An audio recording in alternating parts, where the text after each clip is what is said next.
আজ বিকেলে ৫টায় জাতির সামনে জুলাই ঘোষণাপত্র তুলে ধরবেন প্রধান উপদেষ্টা অধ্যাপক মোহাম্মদ ইউনূস। সংসদের দক্ষিণ প্লাজায় সুধী সমাবেশে ঘোষণাপত্র পাঠ করবেন তিনি।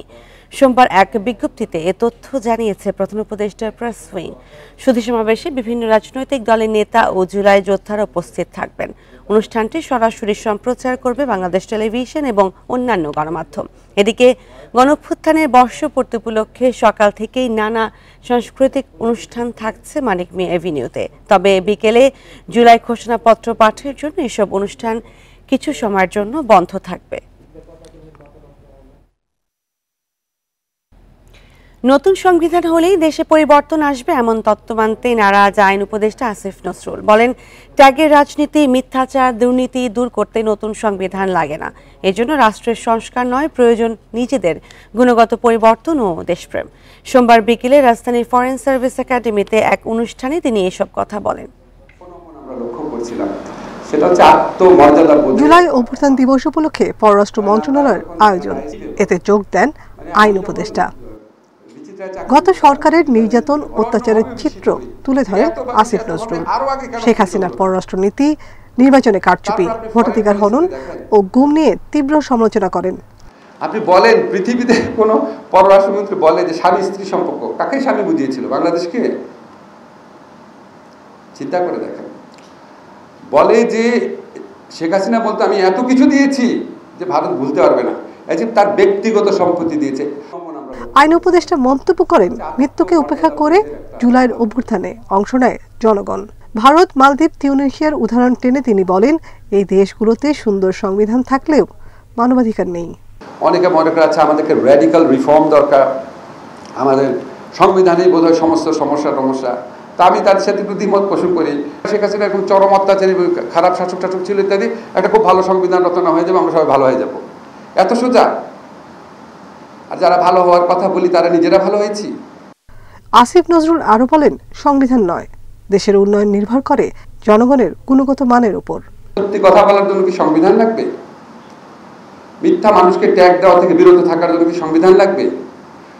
পরমত সহিষ্ণু হইতে হলে কি সংবিধান লাগে? আর একা কোনো কিছুর মালিকানা দাবি করে বাকিদেরকে বঞ্চিত যেন না করি, এটার জন্য কি সংবিধান লাগে? এটার জন্য সুশিক্ষা লাগে, ভালো মানুষ হইতে হয়। শহীদের ত্যাগ যেন বৃথা না যায়, সেদিকে সবাইকে সতর্ক থাকারও আহ্বান জানান আইন উপদেষ্টা। নাফিজাতুল্লাহ, ইন্ডিপেন্ডেন্ট নিউজ, ঢাকা। 23 আগস্ট ঢাকায় আসছেন পাকিস্তানের উপপ্রধানমন্ত্রী ও পররাষ্ট্রমন্ত্রী ইসহাক দার। তার সাথে ৭১-এর গণহত্যার জন্য আনুষ্ঠানিক ক্ষমা প্রার্থনা ও পাওনা আদায় নিয়ে আলোচনা হবে বলে জানান পররাষ্ট্র উপদেষ্টা। জানান, উগ্রবাদের উত্থান নিয়ে উদ্বেগ জানিয়েছে যুক্তরাষ্ট্র। সোমবার বিকেলে ফরেন সার্ভিস একাডেমিতে তৌহিদ হোসেন এসব তথ্য দেন। দুদিনের জন্য ঢাকায় আসছেন পাকিস্তানের পররাষ্ট্রমন্ত্রী ইসহাক দার। সৌজন্য সাক্ষাৎ করতে পারেন প্রধান উপদেষ্টার সাথে। বৈঠক হবে পররাষ্ট্র উপদেষ্টার সঙ্গে। তৌহিদ হোসেন জানান, দ্বিপাক্ষিক ইস্যুতে আলোচনা হবে দুদেশের মধ্যে। পাকিস্তানের সঙ্গে সম্পর্ক উন্নয়নে ভারতের মনোভাব কোনো বিষয় নয় বলেও মন্তব্য করেন তিনি। পাকিস্তানের সাথে স্বাভাবিক সম্পর্ক চাই, এটা আউট অফ দি ওয়ে গিয়ে বড় কোনো এরকম কিছু না। আবার যে ডেলিবারেটলি তাদের সাথে সম্পর্ক ভালো রাখবো না এরকম একটা সিদ্ধান্ত যেটা ছিল, সেটা থেকে আমরা বের হয়ে এসেছি। পাকিস্তানের সাথে ভারতের সম্পর্ক কেমন হবে সেটা আমি ডিসাইড করি। একইভাবে পাকিস্তানের সাথে বাংলাদেশের সম্পর্ক কি হবে সেটাও ভারত নিশ্চয়ই ডিসাইড করবে না। তিনি জানান, ৭১-এর গণহত্যার ক্ষমা, পাওনা ও আটকে পড়াদের ফিরিয়ে নেওয়ার বিষয়ে আলোচনা হবে। প্রতিটি ইস্যুই টেবিলে থাকবে। যেটা ৫০ বছরে পারা যায়নি সেটা যে আমরা ছট করে ৬ মাসে পারবই এমন কোনো কথা নেই।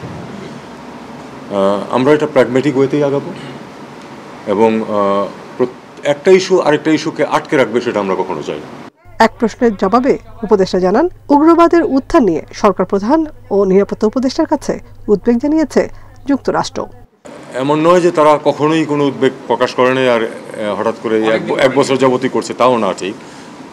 1 বছর তো প্রায় শেষ হয়ে গেল, তারপরে করেছে তারা উদ্বেগ প্রকাশ। এটা পেরিয়ডিক্যালি তারা উদ্বেগ প্রকাশ করে অনেক দেশের ব্যাপারেই। আমরা কোনো ধরনের কোনো টেরোরিজম টলারেট করি না এবং অবশ্যই যদি সুনির্দিষ্ট কোনো অভিযোগ থাকে আমরা সেটা দেখব এবং আমরা কোঅপারেট করার চেষ্টা করবো। এইটা তো আমি বলতে পারবো না, এটা আপনারা বরং যথাযথ জায়গায় জিজ্ঞেস করেন যে থ্রেট আছে কিনা। শেখ হাসিনাকে ফেরত আনা নিয়ে ভারতের সাথে আলোচনায় অগ্রগতি নেই বলেও জানান পররাষ্ট্র উপদেষ্টা। নাফিজুল্লাহ, ইন্ডিপেন্ডেন্ট নিউজ, ঢাকা। শুধু জুলাই নয়, গত 15 বছরে দেশের জন্য আত্মত্যাগকারী সবার স্বপ্ন বাস্তবায়নে দেশকে এগিয়ে নেবে বিএনপি। কথা জানিয়েছেন দলের ভারপ্রাপ্ত চেয়ারম্যান তারেক রহমান। ইঞ্জিনিয়ার্স ইনস্টিটিউটে যুব দলের সমাবেশে কথা বলেন তিনি। জনগণ মুখ ফিরিয়ে নিলে নেতৃত্ব দেওয়া সম্ভব নয় জানিয়ে যুব দলকে মানুষের জন্য কাজ করার পরামর্শ দেন তারেক রহমান। জুলাই অভ্যুত্থান দিবস উপলক্ষে রাজধানীর ইঞ্জিনিয়ার্স ইনস্টিটিউটে যুব দলের এই সমাবেশ। সোমবার বিকেল 3টায় এই অনুষ্ঠান শুরু হলেও দুপুরের আগেই সেখানে জড়ো হন দেশের নানা প্রান্তের নেতাকর্মীরা। শুরুতেই প্রদর্শিত হয় জুলাই আন্দোলনের গ্রাফিতি ও ভিডিও চিত্র। প্রিয়জন হারানোর দুঃসহ স্মৃতি তুলে ধরেন শহীদ পরিবারের সদস্যরা।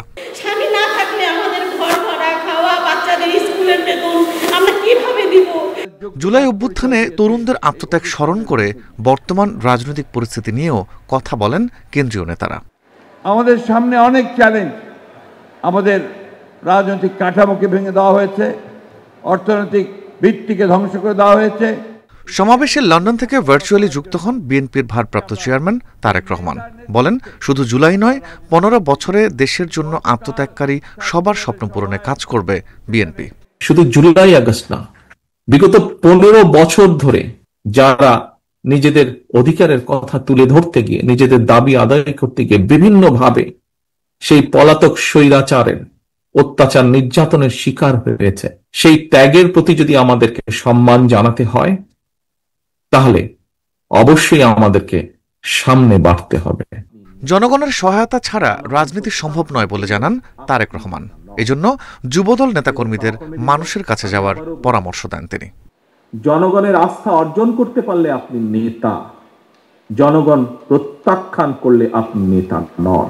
প্রশাসনিক সহায়তায় নেতৃত্ব হয়তো প্রদর্শন করা যায়, কিন্তু জনগণ সহায়তা করলে নেতৃত্ব দেওয়া যায়। শহীদ পরিবারের প্রতি সম্মান জানিয়ে আগামীর বাংলাদেশ বিনির্মাণের অঙ্গীকারও জানান বিএনপির ভারপ্রাপ্ত চেয়ারম্যান। মহিলা দলের কর্মী হন। Rifat Alam, independent News, Dhaka. প্রধান উপদেষ্টার দপ্তরের উস্কানিতে এনসিপি নির্বাচন অনির্দিষ্টকালের জন্য পেছানো বা অনিশ্চিত করার ষড়যন্ত্র করছে বলে অভিযোগ করেছেন বিএনপি নেতা মোয়াজ্জেম হোসেন আলাল।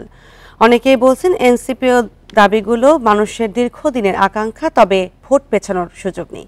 বিশ্লেষকেরা মনে করছেন ইশতেহারে জনসমর্থন পেলে ভোট পেছানোর শঙ্কা অমূলক নয়। জুলাই অভ্যুত্থানের বর্ষপূর্তিতে রোববার কেন্দ্রীয় শহীদ মিনারে 24 দফা ইশতেহার ঘোষণা করে এনসিপির আহ্বায়ক নাহিদ ইসলাম। আমরা গড়ে তুলব এমন কাঠামো যেখানে পুলিশ। এনসিপির ইশতেহার নতুন নয়, মানুষের দীর্ঘদিনের আকাঙ্ক্ষার প্রতিফলন বলছেন রাজনীতিবিদরা। তবে দাবি আদায় করতে গিয়ে নির্বাচন বিলম্বিত করার কোনো সুযোগ নেই বলছেন তারা। নতুন করে সুন্দর সংসদ সৃষ্টির অবকাশ দেখি না। সরকার যেহেতু বলছে যে তারা ফেব্রুয়ারি অথবা এপ্রিলের মধ্যে ইলেকশন দিবে, সুতরাং ইলেকশন পেছানোর কোনো সম্ভাবনা আমার দৃষ্টিতে মনে হয় না। তাদের কথা বা ঘোষণার সাথে এখানে একটা দ্বৈততা। যদি নতুন সংবিধানেরই তাদের প্রধান লক্ষ্য থাকে, তাহলে তো জাতীয় ঐক্যমত কমিশনের এই আলোচনায় তাদের যুক্ত থাকাটা কিছুটা স্ববিরোধী। বিএনপির অভিযোগ, নির্বাচন অনির্দিষ্টকাল পেছানো বা অনিশ্চিত করার ষড়যন্ত্র করছে এনসিপি। প্রধান উপদেষ্টার দপ্তর থেকে উস্কানির অভিযোগ দলটির। তবে এই ষড়যন্ত্র বিএনপি সহ্য করবে না। নির্বাচনটাকে পেছানোর জন্য অথবা নির্বাচনটাকে একটা ইনফাইনিট পিরিয়ড, অনির্দিষ্টকালের জন্য অনিশ্চিত করার একটা প্রক্রিয়া শুরু হয়েছে এবং সেটার নেতৃত্বে বোধহয় এরাই আছে। ওটা উস্কানিটা দেওয়া হচ্ছে প্রধান উপদেষ্টার দপ্তর থেকে। বিশ্লেষকরা বলছেন এনসিপির ইশতেহার জুলাই অভ্যুত্থানকে ধারণ করে। নতুন ভোটার ও অন্য দলগুলো ইশতেহারে সমর্থন দিলে নির্বাচন পিছিয়েও যেতে পারে। এই ইশতেহারটি বিপ্লবের চেতনাকে অনেকভাবেই ধারণ করে এবং যুব সমাজের ইচ্ছা আকাঙ্ক্ষার প্রতিফলন। এই ইশতেহারের প্রতি তাদের সমর্থন বাড়তে থাকে, তাহলে এটি গ্রহণযোগ্য হয়ে উঠবে। আর এটি গ্রহণযোগ্য হয়ে উঠলে নির্বাচন পিছিয়ে যেতে পারে, এই আশঙ্কা অমূলক হবে না। সংস্কার ইস্যুতে বিএনপি ও বাকি দলগুলো মুখোমুখি অবস্থানে যাচ্ছে বলেও ধারণা বিশ্লেষকদের। আনোয়ার সাদাত নূর, ইন্ডিপেন্ডেন্ট নিউজ, ঢাকা। প্রধান উপদেষ্টার ঘোষিত সময় ধরে নির্বাচনের প্রস্তুতি নিচ্ছে কমিশন। ইসি সচিব জানান, সেপ্টেম্বরে নির্বাচনের প্রাক পরিবেশ পর্যবেক্ষণ করতে আসবে ইউরোপীয় ইউনিয়ন। সোমবার নির্বাচন ভবনে সংবাদ সম্মেলনে এসব তথ্য দেন আক্তার আহমেদ। তিনি আরও জানান, এই বছর 3টি ভোটার তালিকা হবে। সবশেষ নির্বাচনের 1 মাস আগেও নতুন ভোটার যুক্ত করা হবে। শিগগিরই নির্বাচনের দিন ঘোষণা করতে পারেন প্রধান উপদেষ্টা, তাই জোরে সোরে প্রস্তুতি শুরু করেছে নির্বাচন কমিশন। এরই মধ্যে সংসদ সীমানা পুনর্নির্ধারণ ও আচরণবিধি সংশোধনের কাজ এগিয়ে গেছে। বৃহস্পতিবার কমিশন সভায় চূড়ান্ত হতে পারে গণপ্রতিনিধিত্ব আদেশ ও আচরণবিধি। ইসি সচিব জানান, নতুন দল নিবন্ধন আবেদন যাচাই বাছাই করা হচ্ছে। এখন আস্থার ব্যাপারটা তো নির্ভর করে, এটা আপনাদের মাধ্যমে তো আস্থার জায়গাটা করে তুলতে হবে। আপনারাই বলেন আস্থার অভাবটা কোন জায়গা থেকে আসছে। তফসিল ঘোষণার ব্যাপারটা একান্তভাবেই নির্বাচন কমিশনের উপরে। যেদিনই আমরা তফসিল ঘোষণার নির্বাচন কমিশন চিন্তা করবে যে বা বলবে যে তফসিল ঘোষণার সাথে সাথেই আপনাদেরকে জানাবো, এখানে তো লুকানোর কোনো কিছু নেই। আমাদের আবারও বলছি যে আমাদের সব প্রস্তুতি কিন্তু জাতীয় নির্বাচনকে কেন্দ্র করে। তিনি আরও জানান, প্রবাসীদের ভোটাধিকারের লক্ষ্যে শিগগিরই প্রকল্প অনুমোদন হবে। ভোটের 1 মাস আগে সম্পূরক ভোটার তালিকা প্রকাশ করা হবে, যাতে নতুনরা যুক্ত হবেন। নতুন ভোটার সংযোজনের একটা প্রাধিকার দেওয়া হয়েছে ইলেকশন কমিশনকে যৌক্তিক বিবেচনায়। সেটা নির্বাচন কমিশন যখন মনে করবে একটা কাট আউট ডেট থেকে, সেই কাট আউটের ডেটটা দিয়ে আমরা আরেকটা তালিকা পরবর্তীতে প্রকাশ করব। এখন ওই তারিখটা কত তারিখ এটা এই মুহূর্তে আমার পক্ষে বলা সম্ভব না। ইউরোপিয়ান ইউনিয়নের একটা pre election observer team mid of September ওনারা ভিজিট করবেন। এ সময় সচিব আরও জানান, অক্টোবরের মধ্যে ভোটের সব প্রস্তুতি শেষ হবে না। সুলতানা জাহান মিতু, ইন্ডিপেন্ডেন্ট নিউজ, ঢাকা। দেশে হৃদরোগের চিকিৎসার জন্য আমদানি করা 11 ধরনের রিং বা টেস্টের দাম কমিয়েছে স্বাস্থ্য মন্ত্রণালয়। নির্ধারিত মূল্য অনুযায়ী একটি রিংয়ের দাম 3 থেকে 88,000 টাকা কমেছে। তবে রিংয়ের দাম গ্রাহক পর্যায়ে বাস্তবায়নে সমন্বিত উদ্যোগের তাগিদ দিয়েছেন স্বাস্থ্য বিশেষজ্ঞরা। হৃদরোগীদের জীবন বাঁচানো চিকিৎসা সামগ্রী হার্টের রিং বা স্টেন্ট আমদানি করা 3টি কোম্পানির রিং ভারতের চেয়ে বাংলাদেশে বেশি দামে কিনতে হয়। তাই ভারতের সাথে সামঞ্জস্য রেখে এসব কোম্পানির 11 ধরনের রিংয়ের খুচরা মূল্য 50,000 থেকে 1 লাখ টাকা নির্ধারণ করেছে সরকার। বিশেষজ্ঞ পরামর্শক কমিটির সুপারিশে ট্যাক্স, ভ্যাট, কমিশন সহ রিংয়ের সর্বোচ্চ খুচরা মূল্য পুনর্নির্ধারণের প্রস্তাব অনুমোদন হয়। একে সাধুবাদ জানিয়েছেন বিশেষজ্ঞ চিকিৎসকরা। এটি অবশ্যই একটি সাধু উদ্যোগ, কারণ বহুদিন ধরেই যে ভোক্তাদের এবং জনগণের যে অধিকার, সেইটিকে প্রতিষ্ঠিত করার জন্য মূল্য আইন নিয়ন্ত্রণ বলবো না, যৌক্তিকীকরণ অত্যন্ত গুরুত্বপূর্ণ একটি উদ্যোগ হিসেবে নীতিগতভাবে দেশের জনগণের স্বার্থ সংরক্ষণ করা এবং 22 সীমার মধ্যে রাখা, সেটা অত্যন্ত গুরুত্বপূর্ণ। তবে নতুন দামে বাজারে রিংয়ের সরবরাহ ঠিক রাখা চ্যালেঞ্জিং হতে পারে বলেও সতর্ক করছেন বিশেষজ্ঞরা।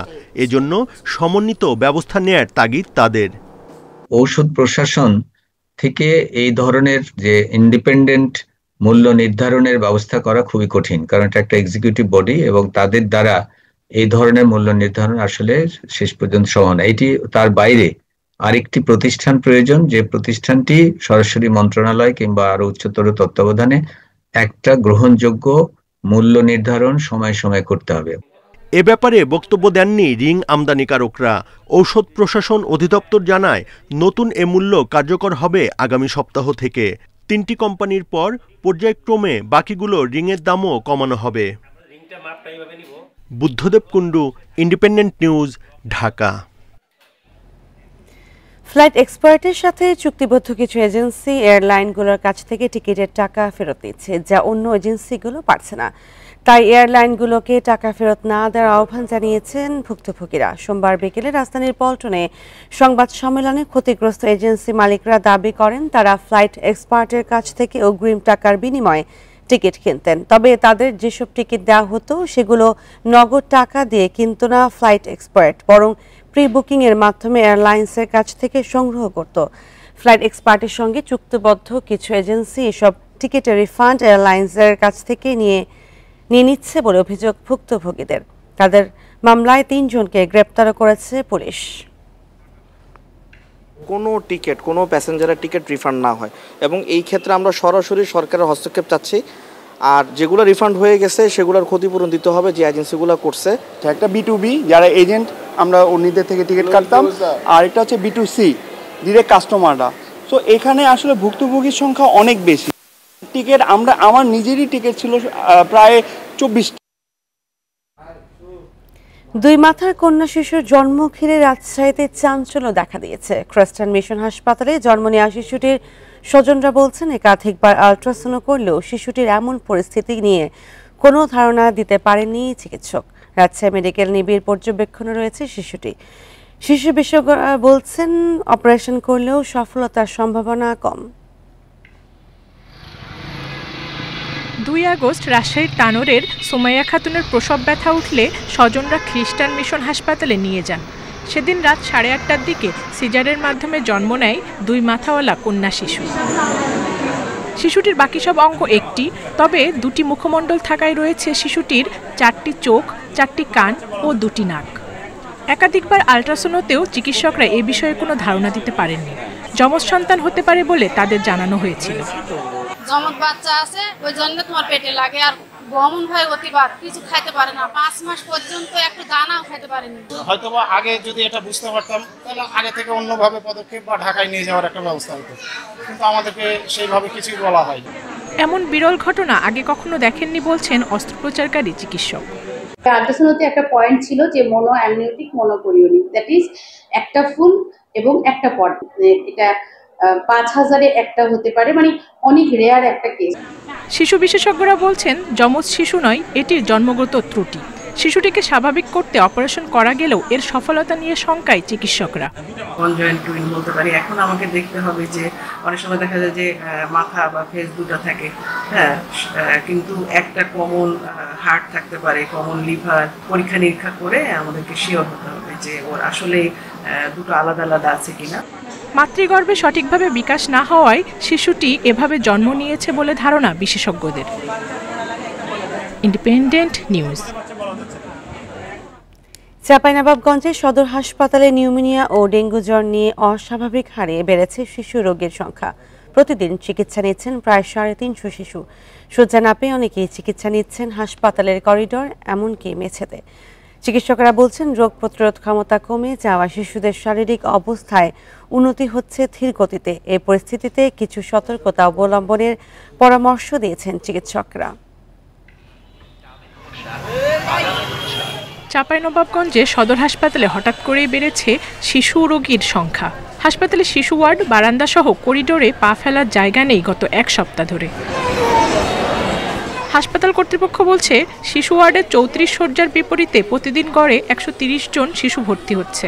এর পাশাপাশি বহির্বিভাগেও 2 শতাধিক শিশু চিকিৎসা নিচ্ছেন প্রতিদিন। এতে করে বাধ্য হয়ে মেঝেতে চিকিৎসা দিতে হচ্ছে তাদের। বেড তো অল্প, তার রোগী অনেক, মানে ফ্লোরে মানে জায়গা হচ্ছে না। এখানে আসার পর আপনার জন্ডিস ধরা পড়ে। কোনো সিঁড়িতে আমরা জায়গা পাচ্ছি না যে পা দিয়ে হাঁটবো, এ পরিমাণে এখানে ডেঙ্গুর পরিমাণ, মানে সব রোগী দেখছি ভর্তি হয়ে আছে। চিকিৎসকরা বলছেন সেবা নিতে আসা বেশিরভাগ শিশুই রক্তে সংক্রমণ, নিউমোনিয়া ও ডেঙ্গু জ্বরে আক্রান্ত। অতিরিক্ত শিশু রোগী হওয়ায় চিকিৎসকদেরও সেবা দিতে হিমশিম খেতে হচ্ছে। জ্বর কন্ট্রোল আসছে না সহজে, ঠান্ডাটা কমতে 4 দিন 5 দিন 6 দিন সময় লেগে যাচ্ছে। হসপিটাল স্টে বা মানে ভর্তির সময়সীমাটা তাদের বাড়ছে। আজকে 130-এর অধিক রোগী ইতিমধ্যেই, সারাদিনে হয়তো 200 পার হয়ে যাবে। বিরূপ আবহাওয়ার কারণে বিভিন্ন রোগে আক্রান্ত হচ্ছে শিশুরা। এজন্য শিশুদের স্বাস্থ্যকর পরিবেশে রাখা সহ সতর্কতা অবলম্বনের পরামর্শ দিয়েছেন চিকিৎসকরা। Independent news.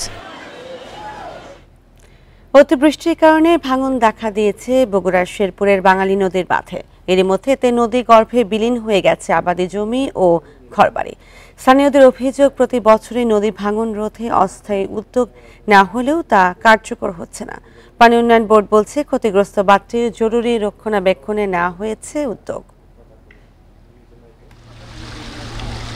গত মাসে বৃষ্টিতে বগুড়ার গাবতলী, ধুনট ও শেরপুরের নিচু এলাকায় জমে থাকা পানির চাপে ভেঙে যায় বাঙালি নদীর বাঁধ। এতে ভাঙ্গনে নষ্ট হয়ে যায় অন্তত 300 বিঘা আবাদি জমি। হুমকির মুখে চককল্যাণী এলাকায় 1.5 কিলোমিটার রাস্তা। নদী ভাঙনে এরই মধ্যে বাড়িঘর হারিয়েছে 50টি পরিবার। ভাঙন রোধে সরকারের নেয়া কোনো উদ্যোগই কাজে আসছে না বলছেন স্থানীয়রা। ভাঙন অব্যাহত থাকলে আরো বাড়িঘর জমি বিলীন হওয়ার আশঙ্কা তাদের।